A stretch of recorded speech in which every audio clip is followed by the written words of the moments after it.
where it goes down, where you hear about the sports all around town. In the country, full of controversy to the highlights. You just not safe in the limelight. All right, ladies and gentlemen, welcome to another great episode of the Stoop, where we talk hoops, and more hoops. Don't forget, the Stoop is always powered by Nuts and Bolts. Our people over there, shout out my guy Joe. But we're gonna get into it. What's up, Kev? How you doing? Say hello to the people today, bro. As always, it's a pleasure to be here, brother. Listen, Kev, I ain't gonna really do my typical introduction because this guy is family. So if you date back to the 2000s, this guy was instrumental. He was a mentor, a director over there. He helped guys out. He kind of, most importantly, put the tour on his back. He comes from a basketball family. He's now an executive for Boost Mobile. His little man back then is a grown man now out there in the Bay, about to get to it and continue that family legacy.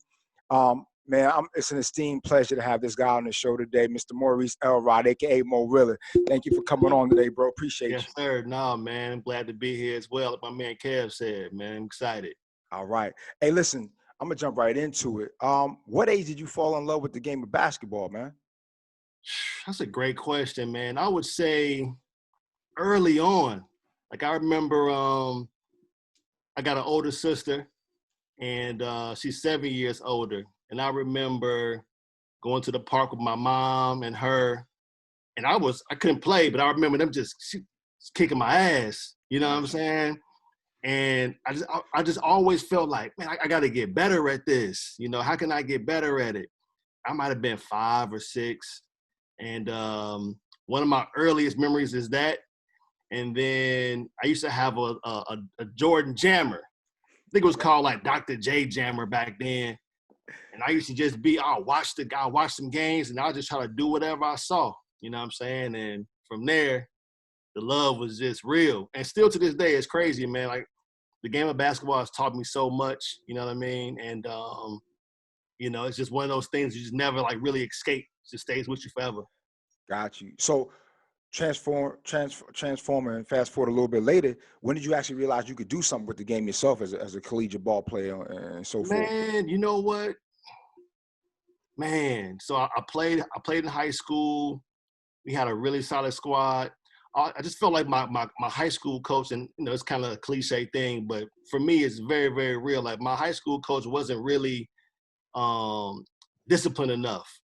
I'm from Chicago, you know what I'm saying? And so, you know, you can't be just pussyfooting around with a bunch of young black kids, you know what I'm saying? And so he just wasn't disciplined, man. We could have been a lot more better had he just kind of told guys the real. And I was one of the kids, honestly, man, I was a good kid, you know what I'm saying? So good kids usually get played out, you know what I mean? So like I would have some of my teammates who would probably flunk off first semester. I'm on there killing, doing my thing. They come back.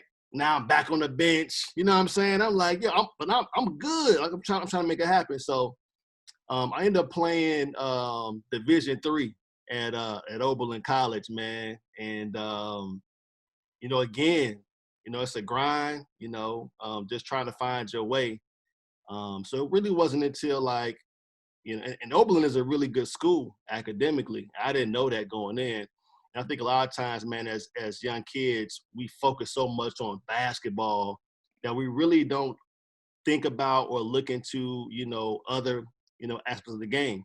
You know what I'm saying? You could be a coach, you could be a trainer, you could be a GM, you know, you can be an agent. I think young black males, we just so fixated on playing the game and that's it. And I get it. You know what I mean? I was one of those kids that had hoop dreams too. But it wasn't until think about this. I played D3. It wasn't until my junior year in college where I was like, bro, you're not going to the league, dog. Like, you got to figure something else out. And I'm only like 6'2", you know what I'm saying? Not really athletic, could score the ball, can handle it, but there's a million 6'2" kids that's out there playing ball. But it wasn't until, like I said, my junior year where I realized, like, yo, I got to figure something else out. And that's how I got to N1. So, you know, my next question more really for you is, you know, and I kind of lost this over the years. Did you find N1 or did N1 find you? Oh, no, I found N1. Found it. Okay. You know what I'm saying? And I look back on my life and I think about certain things and how you know, everything is kind of connected in a sense. People that you meet, you know, things of that nature. And I just felt like there was a guy named Dave Bender. He from Chicago as well. You remember Dave? Yeah. So Dave from Chicago as well. And Dave was an alumni of Oberlin College. So we obviously have some Chicago, you know, friends or whatever. And I didn't know Dave at all. And this is like maybe 99, 2000. And maybe 01. So somewhere in that range. I remember going to career services at Oberlin, and I was able to find his information. You know, I was able to get his email, his phone number. I think I got his dad's email, and Kevin, man, TJ, like I was hitting this dude up every day. Like, yo, there's opportunity, man. Say it again. That's passion. Oh man, like, and I look back, Kev, and like I realized every step that I've taken has always been me just going for it. You know what I'm saying? And never really like just waiting for somebody to hand it to me in a sense. I know God obviously aligns things, man, but at the end of the day, I was hitting them up. Like, yo, there's a place called the Philadelphia Center, is where you can actually take classes and then get an internship. And so the center, obviously, they had, you know, a bunch of companies they worked with in the past. And I made that shit happen on my own. I'm like, yo, Dave, I need this internship. I'm hitting him up every day, email him, call him. I'm talking about literally like once a week, all the time on his heels. And he like, all right, Mo, we gonna get an internship together for you. We gonna do it. I'm like, all right, bet. Then I connected the Philadelphia Center with N1, and then I was able to do that my last semester of college. You know, went to Philadelphia, man, and I love Philly, man. Learn a lot from, you know, riding. And it's crazy, again, your journey, you know what I mean? So even when I got out there, you know, I lived all the way in Northeast. And to get to Paoli, I had to take 2 trains and a bus. You know what I mean? That Paoli That was route, a you hike, see, bro. that was a dip. I was a dip. That was a hike. You know, I was coming from school and I was like, yo, where is this, man? That bug was a hike, dog. Yeah. Every day, though. 2 trains and a bus. You know what I'm saying? And made that happen, man. So it was definitely a blessing for sure. So it's fair to say that hustle and that passion paid off, because obviously you were an integral part of the N1 whole thing going on there during its peak years. Everyone was a fan, myself included. In fact, I'm gonna keep it 100 with you. Like I got official tapes out here, like real thing. I got DVDs. Put that VHS away, dating yourself. Yeah, but I'm just saying I got DVDs and everything. But with that being said, I remember living in New York at the time and it being kind of this like underground thing. And then boom, I look up and everybody's talking about it, the tours, the tapes and everything. NBA players start signing on. Share with us what that buzz was like in the moment. Man, that's a great question, Kev, man. The irony is that I was that kid before working at N1, going to Foot Action, trying the shoes on just to get the mixtape. You know, and to fast forward to be able to be a part of it. Like you said, man, during that peak time, it was a golden era. You know, my first year on tour, you know, I'm interning. So I'm doing all the grunt work. You know what I mean? I'm unloading trucks. I'm just doing anything just to, you know, earn a position, man, and be able to be one of the guys. And I was fortunate because the following year, I got hired full time to work under Chris Hightower. And Chris Hightower was a legend in the game, man. Chris, out to Chris. Chris is now, you know, working for Clutch. You know what I mean? Rich Paul. Yeah, he left Under Armour? Yeah. Clutch. Wow. Okay. Yeah, Shout out Chris. So Chris Hightower, he moved to the NBA side. So like you mentioned, so now it's not street ball, the NBA players are getting involved. So Chris moved to the NBA side, and I was working under Chris as a player relations manager. And then when Chris took that position, I got promoted like the next day, you know what I mean? And I became the director of player relations, which essentially is just a glorified babysitter, man. Like I was with them dudes every day, all day. And I look back, Kev, I was like 22 years old. And I'm Morilla, let me tell you something. Your level of understanding, your level of being more mature than the cats that you was, they the stars. And you really like, like you corralling these cats and they listening to you. So when I got on board, man, I looked up to your professionalism, and you still being a young cat yourself. No I doubt. looked up to your maturity, your professionalism.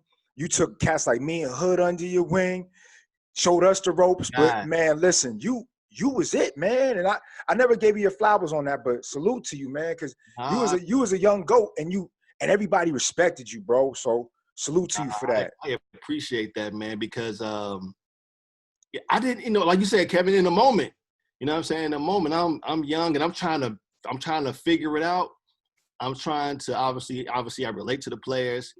I'm not starstruck, but I was, you know what I'm saying? Like, I remember watching AO and, all these guys, and I got a job to do, and we did a great job, man. It was, like you mentioned, man, that time frame was unbelievable. Everything from, the TV show, the tour, the video game, it was just unbelievable what was happening. This is all, pre-social media. And how quick it took off, too. And how quick it took off. And I always say that, man, like if those guys were living in this time, if Instagram and Twitter, they'd be millionaires. Out of here. Hands down. Like, they'd be ridiculous. Out of here. Out of here. Out of here. So it was a crazy run. And like TJ said, man, I mean, when he first came on board, it's only right. You got to look out for the young guys because I was one of them guys. You know what I mean? Right. So we talked about you transitioning into the director of player personnel and everything in N1. Yep. But I got a question. You got guys like you mentioned AO, Skip to Malou, Hot Sauce, Main Event, Aircraft. Rest in peace to Escalade. There's so many to choose from, but of all these guys you've seen over the years play, who was your favorite N1 baller? Man, that's a good question, man. My favorite guy is a player who I love to watch play. Probably was AO. Okay. Philly's own. AO like I ain't never seen nobody like change direction the way that he did. And here's what I'll say too, Kev. I've watched these guys do these things, and I very rarely see them fuck up. Like True off story. the head, precise every time. Off the side of the backboard. 50 is doing a damn dunk off the shot clock. Seen it, yeah. In a real game, yeah. Like no warm up. He just throwing it up there. Like I seen these dudes do tremendous things. Like, yo, how are they doing this? And never really like flawless. But I would say AO is probably my favorite guy. Next, maybe like Prime. Ali Mo with his height. Rest in peace. Yeah, man. Ali Mo. And we lost a lot of those guys, man. Yeah, Flash, man. Flash is passed. Ali Mo, Troy. Yeah, man. So like, it's a tremendous, it's a tremendous story, man. Like through and through. But yeah, I would say AO. Yo, Morilla, I'm gonna piggyback on that because I always see AO, when I go back to school, he had the most transcendent game that he could really hoop. Like tricks aside, AO would go to 16th and Susky with AI, Aaron McKeon, and all them on their off season and put in work. Like AO could hoop. Right? Don't get it messed up because he was in it. Nah, AO used to be in his bag. So true story on that. AO is for real. Some good dudes, man. So we know your background with N1, the whole movement and everything, and you've got quite the resume in short films as well. I just watched the Entanglement Day. That was actually pretty dope. You did it like a Groundhog Day. But besides all that, your son Trey has clearly been influenced by his dad, attending the Academy of Arts University, majoring in music production and sound design, visual media, but he also plays ball for them. Do you recall when he started to take an interest in some of your passions? Man, and you know what? Y'all doing y'all homework out here. You know how I stepped to you originally. Ain't nothing changed with that, homeboy. Man, I had my son when I was 21, you know what I'm saying? And so he grew up around basketball. his mom's plays. His uncle is Sean Westbrook, played in the NBA, so basketball kind of run heavy. My daughter plays, right? So basketball for us has just kind of been a family thing. I would want to say, man, he first started hooping maybe at the same age, like 6 or 7, played football as well. So he was always, at a young age, he was always the kid. Did you do track as well? He ran track a little bit. My daughter really is a track athlete in the family, man. She run the 4 and the 800. She's a senior in high school this year, man. So that's really her sport.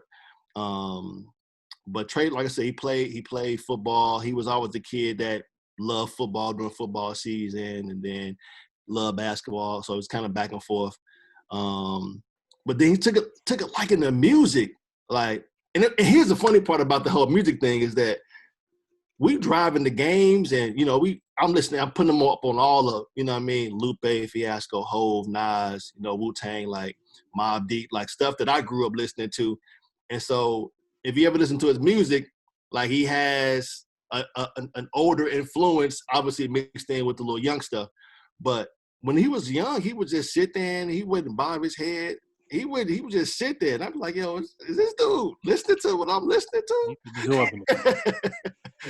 But like I said, man, I think dropped the project last year called Gold Rush. He just been on it, man. He really loves music, making music, and man, it's been recording all summer, been playing ball, working out all summer, man. So just kind of get prepared because he redshirted last year at the academy. So. He found, and again, it's funny, man, DNA is a real thing because he found that school. We'd never heard of that school before. And he didn't have schools knocking his door down. I'm a firm believer when it comes to sports and athletics, especially from a high school standpoint, as a parent, you have to really go seek it out yourself. If you're not Ja Morant, not even Ja Morant, because, he wasn't highly recruited, right? But if you're not Ben Simmons, right? They're just not going to knock your door down. You got to go find these places. And I salute him because he found Academy of Arts because he wanted to do music. And he sought it out and he found it. Man, hit the coach up, sent some video. We flew out there to go meet the coaches, and it was a done deal. So now it's a testament to his, being resourceful, trying to find things for himself. That's what's up. That's what's up. Someone really listen, like I gave you your flowers earlier, man. Your acumen to everything was amazingly, man. Like at that age, just to deal with so many different players. But not only that, man, we was dealing with big business, man. We had Mountain. People don't realize Code Red got his start with us, bro. Like literally, and you're looking at the UPS branding and everything else. And I remember when I did that college tour packet, I had things labeled out with the Mountain Dew stuff, man. And you were so involved with all that business and plus the player personnel stuff, man. And now with your role with Boost Mobile, when did you really get into like more so the business lane and being, a young executive, and now maturing in the business, man? How did that come about for you? So after and I've been with Boost, man, for about 14 years. Yeah. So in business, what you see happening is things just change over time. Like, let me just kind of go back to the And1 time frame. I felt like we probably could have sustained the tour a lot longer had we not wanted to grow so fast. I think doing all the NBA arenas kind of, caused us some strife there where we probably could have just maintained that 5,000 to 8,000 seated arena, could have rolled that way for a little while and do some new things, some new players, could have had a little longer run. Also, too, I felt like that that And1, the business, the company, didn't really see the value per se in the mixtape guys. I to this day, I argue with anybody, like they was keeping the lights on. You know what I'm saying? Most definitely. If anybody thinks differently, yeah, you tripping. So, but I think, when it comes to marketing, I'm a firm believer that the consumer really dictates the brand, right? So I think on the And1 side, the owners wanted to compete more so with the Nikes and Adidas, and at that time Reebok. But those guys had marquee athletes. Our marquee athlete just happened to be from North Philly. You know what I'm saying? And so they just didn't want to necessarily put that much, I would say, onus on the mixtape guys. If it was me, I would have went all in. I would have put all my money to the table. We're gonna do the streetball thing, right? And then just transforming or moving forward to Boost. My job as a local marketing manager is really to just find those opportunities within my region that resonates with the consumer. So whether it's I've done events with Bun B and Slim Thug and those guys where we do like a food drive and free concert, partnering with local high school basketball tournaments, and then obviously your other media mixes of radio and sponsorship events of Dub Car Show and things like that. But again, you have to be able to connect with the audience. If I was working for Starbucks, I wouldn't do a Bun B show, right? Probably doesn't fit, you know what I mean? So you have to be able. I'm always a firm believer of you have to be comfortable being uncomfortable. You know what I mean? And then again, finding those avenues where it makes the most sense for your audience in business. Got you.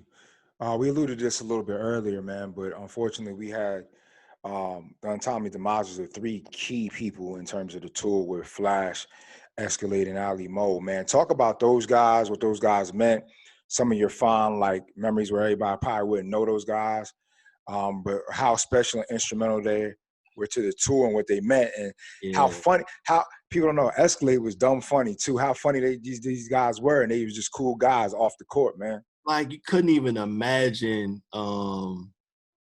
They all died real young. You know? Like I just turned 41 this year, and I think Flash was like maybe in his 30s. I think Al might have been in his maybe early 40s, maybe. You know what I mean? Like these guys were young dudes, man, and just really good guys, like you said. Yeah. Like the funniest hit. I got a funny story probably for all of them, man. But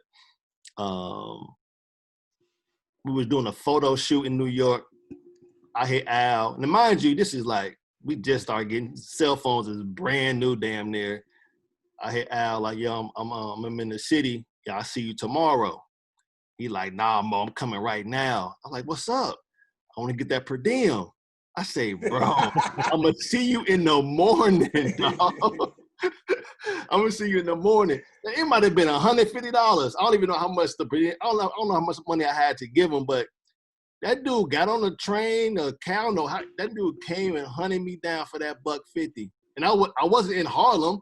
I was in Manhattan somewhere. Like, so he was just a wild, funny dude, man. He would I remember one time going to eat with him like after a game with like Denny's or something. This dude get some pancakes. This dude don't use no utensils. Straight hands with the pancakes, bro. I say, what's wrong, dog? He's like, that's how I get down. It was just funny dudes, man. Escalade was funny, man. Like you said, it's just real good dudes. Escalade only like slim chicks. He loved Monica, you know what I mean? Like, them dudes just wild, man. Them dudes is wild, funny. Flash is always just real cool, chill. They always just really, it was crazy how all those guys came together and created that, man. So it was fun for sure. Definitely. Kev, what you got, man? It was all a dream. I've seen you don that shirt a few times, with the Run DMC motif there. Yeah. To some, it's just a dope T-shirt, but it's actually the tagline for high school hopefuls. Tell us about your involvement in that and what that tagline itself represents. Yo, man, I swear, I've done podcasts, I've done interviews before. Yo, Mo Rella, welcome to the Stoop, man. Listen, it's different on that side, bro. You strap in. We here, man. We doing this. Crazy, man. So, when I was in college, it was a show called Chicago Preps. Like I said, I'm from the Chi, and I remember watching that show whenever it would come on. It seemed like it was like every day. Like right before or after like Jerry Springer. And this was when Jerry Springer was wild, where they was really showing the fights and stuff. Yeah. They kind of dumped it down after a while, but Chicago Press would come on, Luther Head, Cappy Poindexter, Sean Dockery, Will Bynum, like, and it was really just showcasing like them in high school and, you know, on and off the court and stuff like that. I've always been a fan of film and stories, you know what I mean? And so when I came to Houston in like 2000, I want to say four or five, right after Hurricane Katrina, that's when I came out. Okay. I think like 5 or 6. Anyway, I'm like, yeah, I want to do that here in Houston. I want to provide a platform and, you know, do a documentary or something. And I didn't know anybody here, but I had basketball ties from AN1. So shout out to my man Chris Rivers. Rivers was top executive at Reebok and Adidas. Still my man to this day. Actually was texting the other day. And he put me in touch with a dude named Jim Hicks down here in Houston, and it was a wrap. Like, I got access to players like immediately. And DeAndre Jordan was a guy that I did my first project on. So DeAndre Jordan, B.J. Holmes went to A&M. Dre went to A&M. Jay Lucas. Where did Jay end? Jay ended up going to Florida first. He transferred to UT. And then Biko Paris went to Boston College. And I just followed them for their whole senior year. Didn't know what I was doing. I didn't even, again, it goes back to what I said initially, man, about like me wanting to do something. I didn't have a camera. I remember taking classes at the HCC, which is community college, just to borrow the fucking equipment. You know what I'm saying? Like, just to borrow the equipment to go film. And I had, you know, got a couple bucks, bought me a camera, didn't know how to edit, and, you know, pretty much just self-taught myself. But then from there, Kevo, I just would, you know, I kind of grew a brand where I was just doing these documentaries on players throughout the country. And then I decided to just focus more so on the Houston market. A lot of talent here. Mm-hmm. I would just do these documentaries and just follow them and just tell their story. I always felt like we would only see basketball players or athletes only perform. You never get a chance to really see what their life was like or even hear them talk, right? So that was kind of important to me. So real quick sidebar. Yo, Rella, that joint #1 slot, they owe you a check, fam. You know what I'm talking about. They owe you a check because you was in that space first, low key. But anyway, that's another story, man. My fault, Kev. Now we good. I want to go back for 1 second though with high school hopefuls. Hooping in Houston was the documentary. Yeah. And you did follow some of these guys around their senior year. DeAndre Jordan, he shared on camera the letter of him not being chosen to play in the McDonald's All-American game. And he shrugged it off, got right back on his grind. Yeah. He has since become an all-star and an Olympic gold medalist. You were quoted as saying, and let me read this real quick, he had so much personality as a youngster, it was clear that he would be a star.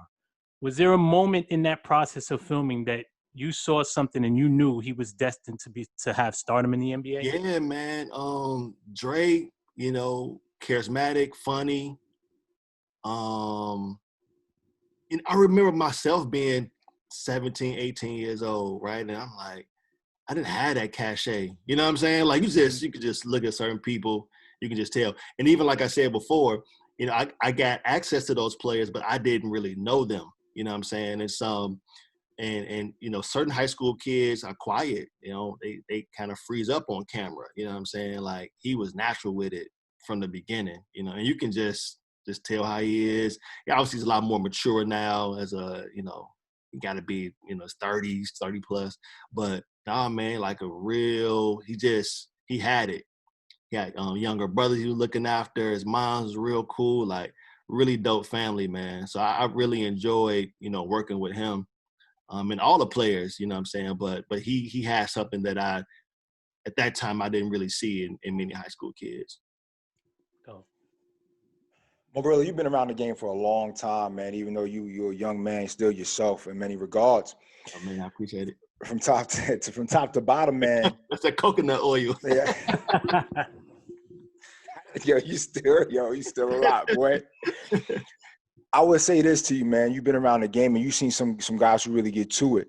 I want you to put together a starting 5 of the best handles all time. That could be in the league, that could be on tour, but dudes that you have with the best handles Top 5. You get 5 slots. You got starting 5. Best handle. That best yo-yo you ever seen. Man, that I've ever seen with my own 2 eyes, man. Bone Collector. Bone. Shout out Bone. Obviously you can go with the obvious like Kyrie. You know what I mean? Kyrie's handle was stupid. Now, we're talking legal or illegal? I told you, league, tour, don't matter. You got 3 spots left. You got Kyrie and Bone. Who else you got? He meant illegal, so we're talking about dudes that's throwing it behind your head. Yeah, you got to throw, hey, if he's talking about just anything, you got to throw Philip Champion in there. Hot Sauce, yeah. Shout out to A. Okay, Sauce. Oh, man. 2 more, man.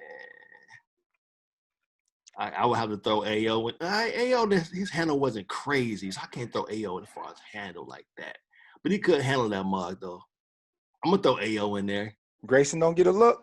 He was next. Okay. Yeah, Fest was next. Okay. Yeah, those are my 5. That's your 5? Okay. Bone, Kyrie, AO, Sauce, and Fest. A lot of street ball guys in that mix. Yeah. Sure. And I know, I mean, I've never met Kyrie before, but I know he watched them dudes growing up. You know, had to. He's from North Jersey. Come on, man. Without a question. No question. Right over no the question. pond. He had to. 100%. 100%. So I'm going to flip it a little bit. All right. Top 5 bounce all time. League, non-league. And listen, let's be clear. We seen some dudes bounce where we was at. Hey, Kev, I'm sorry. Sidebar again. Our lunch breaks, we got to it. Like there was people don't realize in the building, we had a weight room in there, we had a gym in there, and I was a young pup.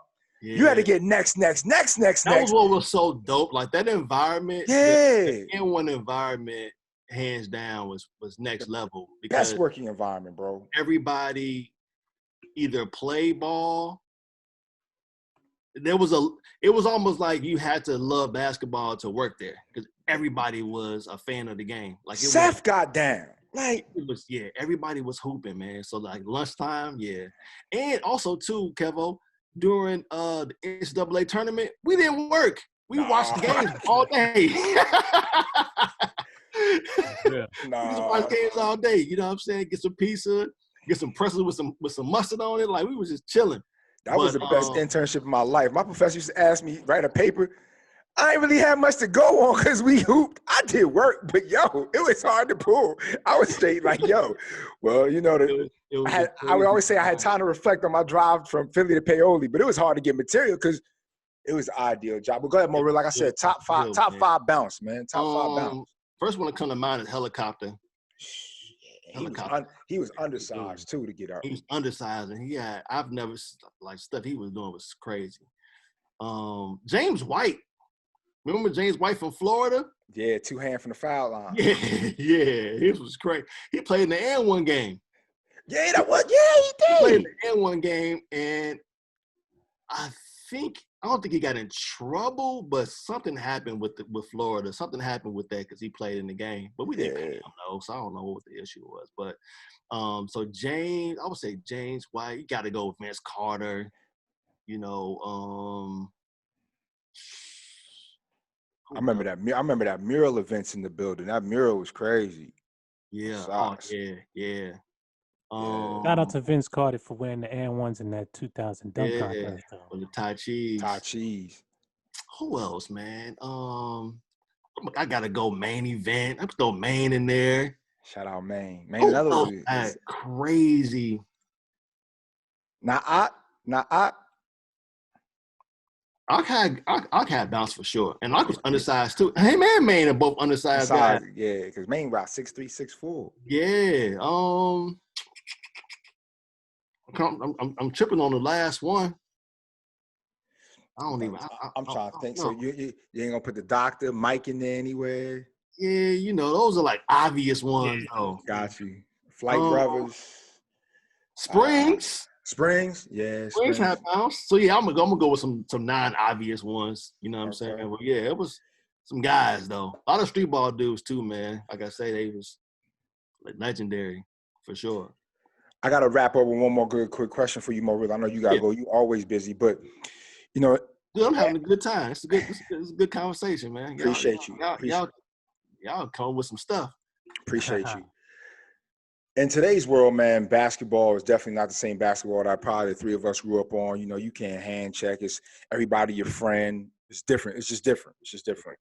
For sure. But when it comes to that street ball space, do you think something like N1 could exist again? And I mean post-COVID, because right now they're taking the rims down on a lot of playgrounds and parks. But, you know, one thing I noticed is like in our era that, you know, at lunchtime we played ball. We was always playing ball. You know, cats grew up dribbling down the block to their corner store and back, whatever the case is, just to, you know, whether you're from the Chi, you New York, you Philly, wherever you're from, you love the game.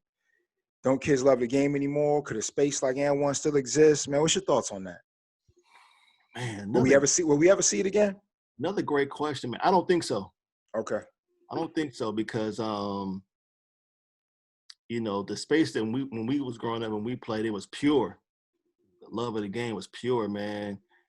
And, you know, nowadays, and it's no knock, but it's just what it is, you know, kids are training, you know what I'm saying? They're not just going to the park and just playing by themselves, you know, and developing a feel for the game. And I'll always tell young players, like, yo, you got to develop an imagination. You know what I'm saying? Like, your imagination is crucial in playing this game. But when you're constantly I don't want to not training. I think training is cool. But I do think that you need to just get out and just play ball. You know what I'm saying? Where you're not looking at your coach or your mom or your dad to tell you what to do or what not to do. You know what I mean? So I think that we're in a space where I don't want to say it's not pure, it's just not the same. So now you kind of, you know, you're developing a whole new type of player nowadays. But I think it stems from not really, you know, going to the park and playing ball. Because, you know, nowadays kids got so many things to do. True, you know what I'm saying? Like, whether it's video games or, you know, doing the podcast, like they could just do a bunch of stuff, you know what I'm saying? Where, you know, for us, the love, It was I think organic. the love was organic, man. You know what I mean? And like I said, you know, nope, your mom and your dad didn't tell you, you know, go get some shots up. You know what I mean? You just did it because you just wanted to hoop. So I think that era is different. As far as street ball, yeah, I don't know, man. I don't know if that time could ever come back, man. That'd be tough we seen TBT, we seen, you know, the big three, but that street ball was heavy, man. So I just really wanted to get your thoughts if you think it would ever come back. Yeah. And they don't have a lane without y'all. Yeah, you know, it would be. I love it. The big three is cool. You know what I mean? I think it gives the older statesmen a chance to still go out there and compete. You know, 3-on-3 is, you know, requires a lot more. I don't say a lot more skill, but, you know, it's a lot more spacing, you know, to get your groove on. And obviously guys can't play full court no more. So, you know, 3-on-3 is the move. So I think that's a good avenue.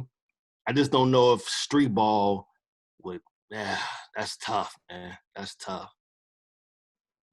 Listen, real quick, we ain't got no more questions, but I did want to get your insights, man. We living in a bubble right now, man. What's your thoughts of the league, the playoffs, man? Any shocking surprises, anything? You got any predictions for us, man? Like I said, you're a basketball savant. So what's your thoughts?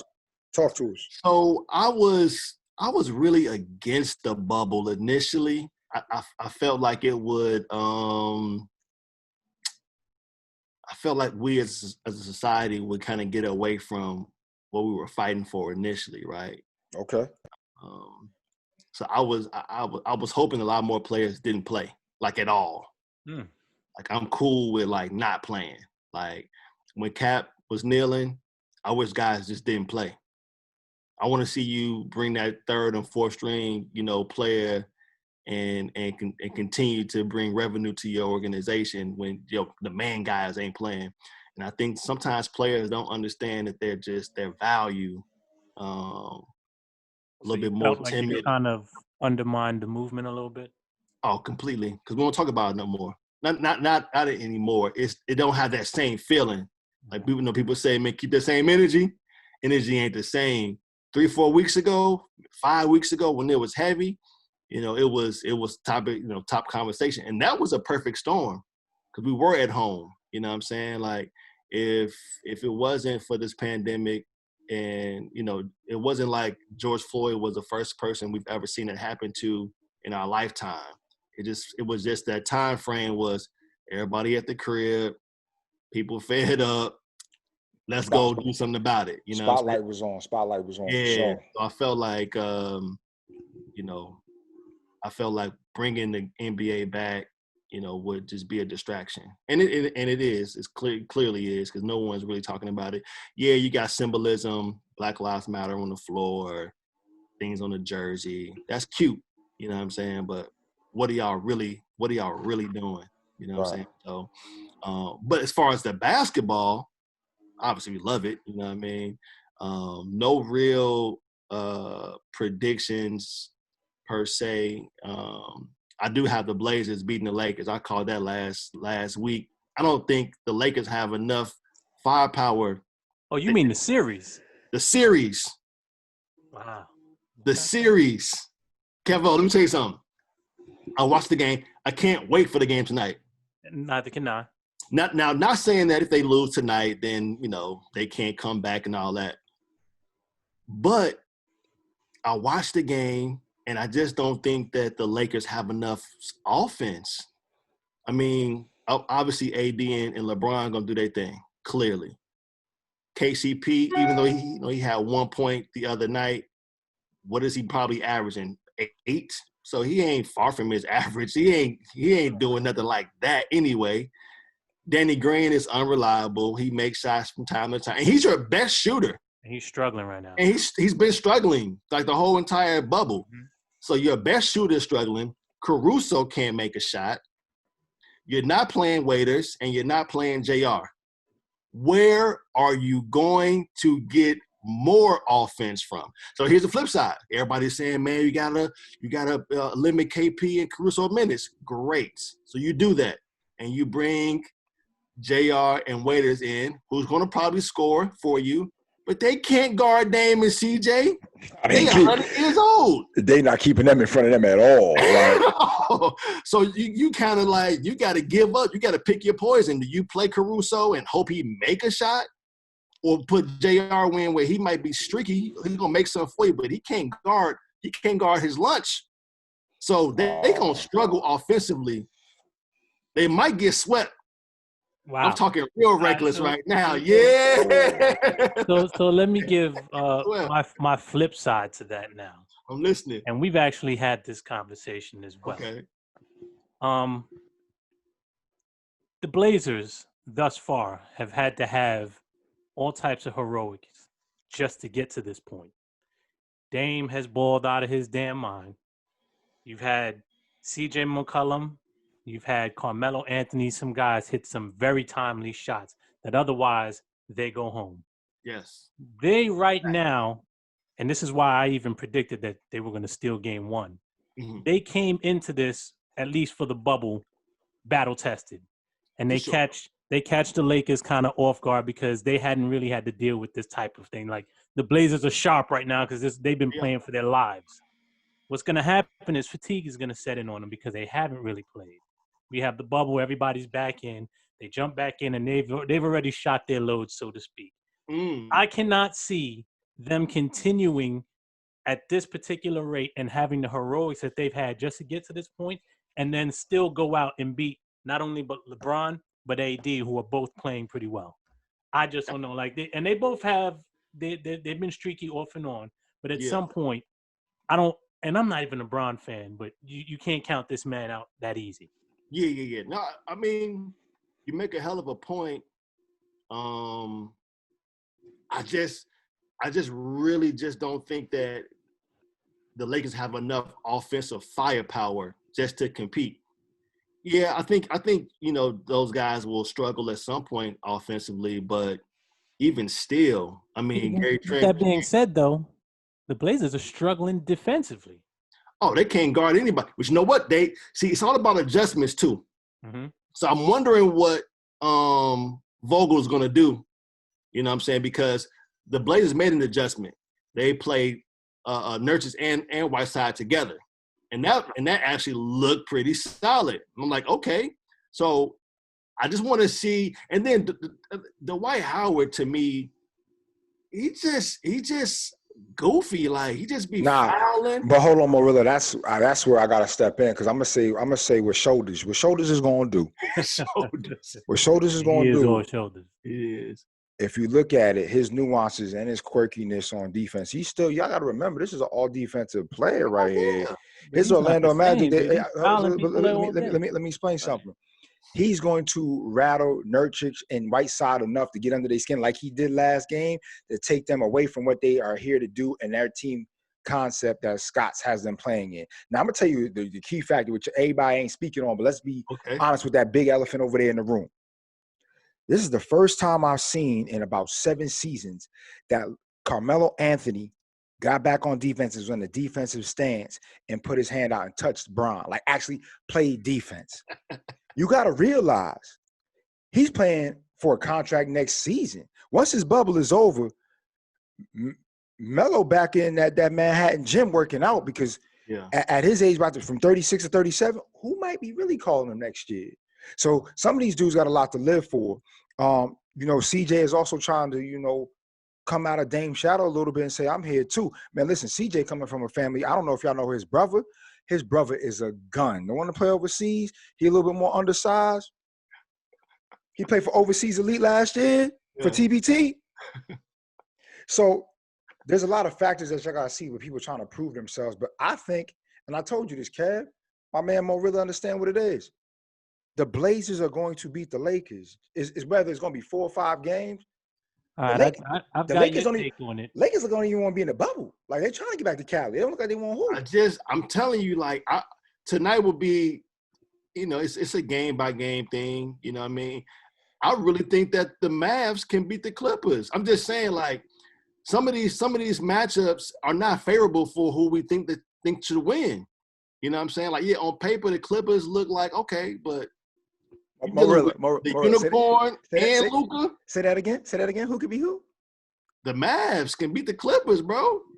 Those are both my picks, the Blazers and the Mavs. And this man thought my man was feeling himself. You know what I'm saying? Well, hold on, with the Mavs. He thought I was stealing Mavs at the pharmacy when I said that, man. That's real talk out here, man. Mavs is definitely a possibility. I give the Lakers a little bit more credit than that. But you absolutely on the same page with my man over here. I'm gonna let y'all. Yeah, no, I'm just I'm watching it.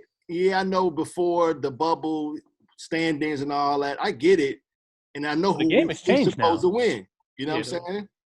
Like we think we looking like, oh, the Lakers 1, Clippers 2, they shoe-ins. And any other time, probably. Like, not this year. And again, I just want to see who else can score the ball at not even a high clip, a medium clip for the Lakers besides Bron and AD.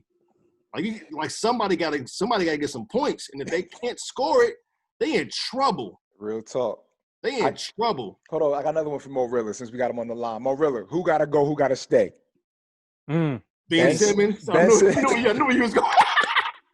That's my man. Listen, so what's up? You've been riding with my man for the last 2 No, let him talk his talk. Hold on, Kev. Mo Rilla, what we got? What we doing? Man, you know what?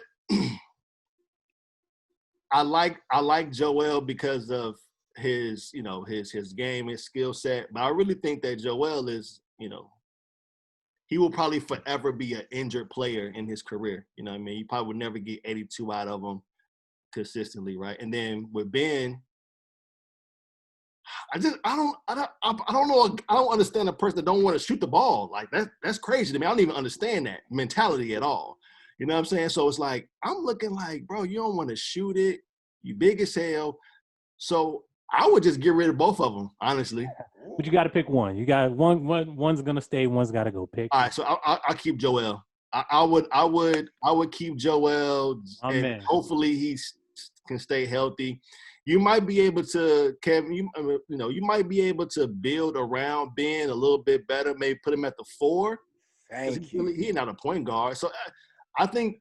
He can't move without the rock, though. He needs the rock to facilitate. Like, I don't see him. He doesn't do anything without the ball for me to not put him at the 1. You see what I'm saying? Yeah, it's tough. Like that's a weird dynamic and a weird mix that I thought would probably work and benefit, especially in the East.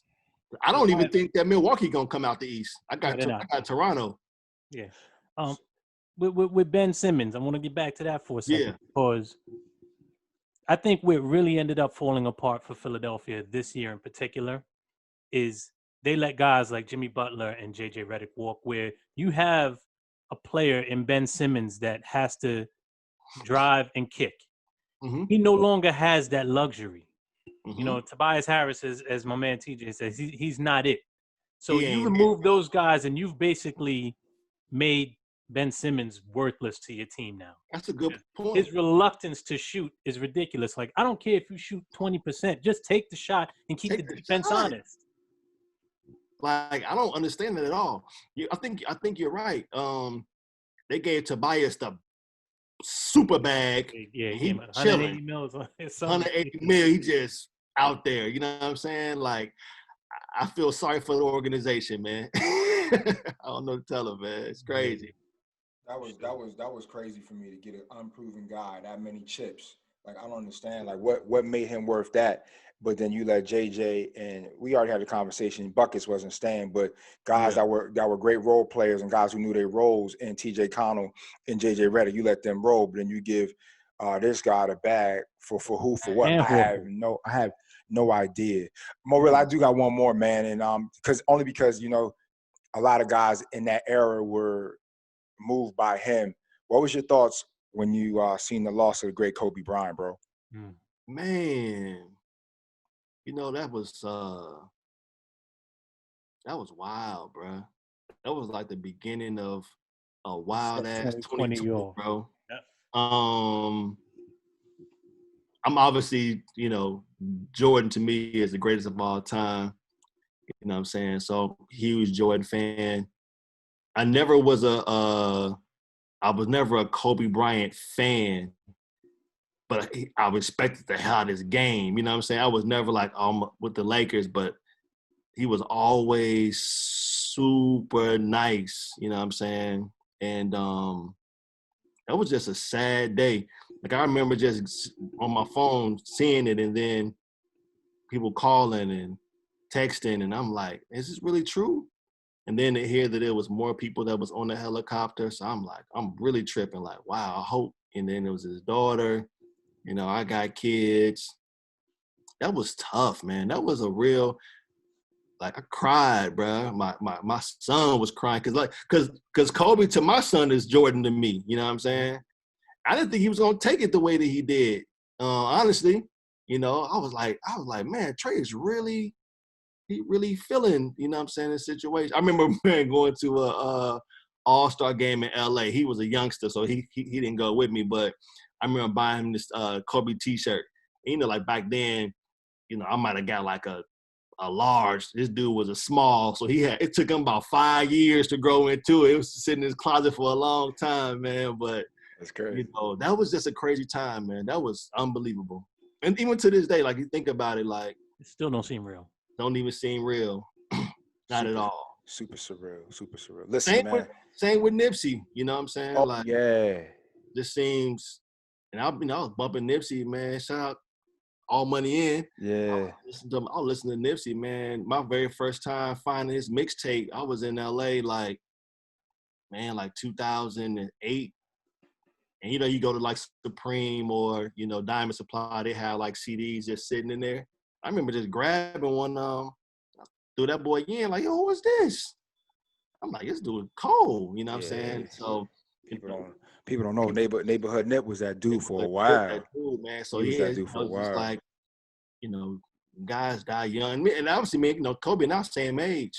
I just think about stuff like that too. Like, man, you know, same age, man. So it was definitely crazy time, man, for sure. Well, listen, let me say this, man. In conclusion, I want to thank you so much, but I don't know if you really understand when I say the words thank you so much. As I play back in my mind, man, I remember you sitting at the table and Chris and Seth and Lisa was listening to you, my guy. Your voice was transcendent in that boardroom, and you could see it in the glass, man. And for that, man, that gave me hustle. And I would go over and talk to Hood, and I'd be like, yo, Morilla, that dude. But not only that, man, like, you were a real voice and a brand that was global, bro. Like, I don't know if you got a chance to ever step back. I'm sure you have in the years afterwards, but to really step back and realize you was a poignant trivial piece that really, really flowed a global brand, an iconic brand that's legendary and synonymous in the sports world and globally with basketball. I just want to say, man, thank you for that. Thank you for the opportunity to be a part of the marketing team. You gave me a lot of gas. I mean, you would give me great gems, man. And even to this day, man, we always check in on each other, see how it's going. And I really thank you for being a part of our show today, man. You don't know what this does for me. It's a joy. I really consider you a brother. And I wish you all the best, bro. Appreciate you today. Absolutely, man. I appreciate you guys, man. It was definitely fun. I wasn't prepared for the story. I mean, not stories, but the questions. I mean, I had some really good questions. You know, I'll say in closing, man, like, you know, it's been a great, you know, ride, man. I'm currently pivoting into the film world. Just kind of been writing and directing certain things. I've been helping my another young fella, man. TJ, you would like this guy, man. Thomas Fields. He's the founder and CEO of Grind Basketball, man. This dude was 19 years old, created the first portable shooting machine. I saw that, the Grind. Yeah, man. And so I've been rocking with Thomas for about 2 years. Just turned 25 like 3 months ago. Sharp young dude, man. And you know, that's been going pretty well for us. And then it's funny, man. It's like I said about the whole film and TV. And I'm currently in the works, man, of putting together a scripted series for the N1 players, man. So imagine a scripted series. Okay. Yeah. We gonna talk. Yeah, scripted series, man. So you may remember TJ, a guy on tour with us, man, named Neil. Neil was one of the camera guys. Yeah, I remember Neil. Yeah. So Neil and I, man, we've been working. We done had a couple Zoom calls with all the guys, just kind of getting their one-on-one information, just, you know, their story. We putting together. Everybody's doing documentary. 30 for 30 coming through. 30 coming up. Yeah, a lot of those things happening. And so I want to take a different approach. Because obviously with a documentary, you can only tell so much. I felt scripted, you know, you can really, really dig into the storyline. Yeah, and it's such a crazy time. And everybody was doing different things, and then it all came together. So kind of working on that, man. And Rella, let's talk, because I got somebody who willing to support that vision, because I was at my parents' house, man, and I really went through the box of my old stuff. I got to get paid varsities, the reversible varsity still, my Tai Chi still, all the tape series. I got the complete joint, the brick with the tapes, and so much other stuff. I got my Code Red towels. I got all my mixtape shorts, my OG shorts. Man, we gonna talk, but I mean, no, definitely, man, because like I said, you know, just got to pivot, and just go for it. You know what I mean? That's how I look at it. Like, ain't no reason to. You want to do something, man, just try to make it happen. At least you could try. My mom used to always tell me that, you know, my mom's 68. She's like, man, you know, just don't wait till you get my age and wish you would have done something. You know what I mean? That regret, you know, kind of can sit. So I don't give a fuck. I'm going to go for it. If it happened, cool. If it don't, hey, at least I tried it. You know what I mean? So thank y'all, man. This has been a great show, dog.